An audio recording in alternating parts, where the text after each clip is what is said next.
नमस्कार, मैं अनीता वर्मा। आज हम करेंगे क्लास 7 हिंदी बाल महाभारत कथा पाठ 41 श्री कृष्ण और युधिष्ठिर के प्रश्न उत्तर। प्रश्न नंबर 1, महाभारत युद्ध के बाद श्री कृष्ण ने कितने दिन तक राज्य किया? उत्तर, महाभारत के युद्ध की समाप्ति के बाद श्री कृष्ण 36 वर्ष तक द्वारका में राज्य करते रहे। प्रश्न नंबर 2, बलराम की मृत्यु कैसे हुई? कंस नाश को देखकर बलराम को असीम शोक हुआ और उन्होंने समाधि में बैठकर शरीर त्याग दिया। कृष्ण की मृत्यु कैसे हुई? वंश के नाश के विषय में विचारते हुए श्री कृष्ण सागर तट के समीप वन में घूम रहे थे। विचार मग्न श्री कृष्ण वहीं एक वृक्ष के नीचे जमीन पर लेट गए। किसी शिकारी ने लेटे हुए श्री कृष्ण को मृग समझकर तीर चला दिया। तीर तलवे को छेदता हुआ शरीर में धंस गया और श्री कृष्ण की मृत्यु का कारण बना। प्रश्न नंबर 4, श्री कृष्ण के देहावसान के बाद पांडवों ने क्या किया? उत्तर, श्री कृष्ण की मृत्यु का समाचार पाकर पांडव बहुत दुखी हुए।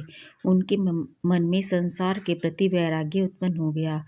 वे अपने पुत्र परीक्षित को राज्य सौंपकर द्रौपदी सहित तीर्थ यात्रा को निकल गए और अंत में हिमालय की ओर चले गए। प्रश्न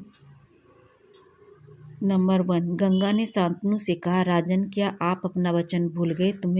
तुम्हारे विचार से शांतनु ने गंगा को क्या वचन दिया होगा?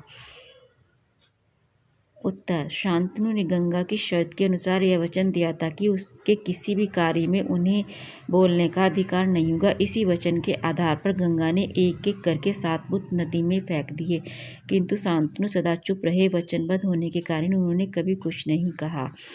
प्रश्न 2, महाभारत के समय में राजा के बड़े पुत्र को अगला राज्य बनाने की परंपरा थी। इस परंपरा को ध्यान में रखते बताओ कि तुम्हारे अनुसार किसे राजा बनाया जाना चाहिए था, युधिष्ठिर या दुर्योधन को? अपने उत्तर का कारण भी बताओ। महाभारत के समय राजा के बड़े पुत्र को अगला राजा बनाने की परंपरा थी। इस परंपरा को ध्यान में रखते हुए युधिष्ठिर को राजा बनाया जाना चाहिए था, क्योंकि हस्तिनापुर की गद्दी के उत्तराधिकारी पांडु थे, अतः उनके बड़े पुत्र को गद्दी मिलनी चाहिए थी।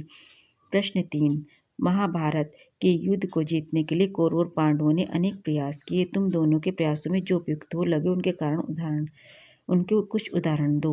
महाभारत युद्ध के कुछ अनुचित प्रयासों को छोड़ दिया जाए तो दोनों पक्षों के प्रयास उपयुक्त लगे। कुछ उदाहरण इस प्रकार हैं।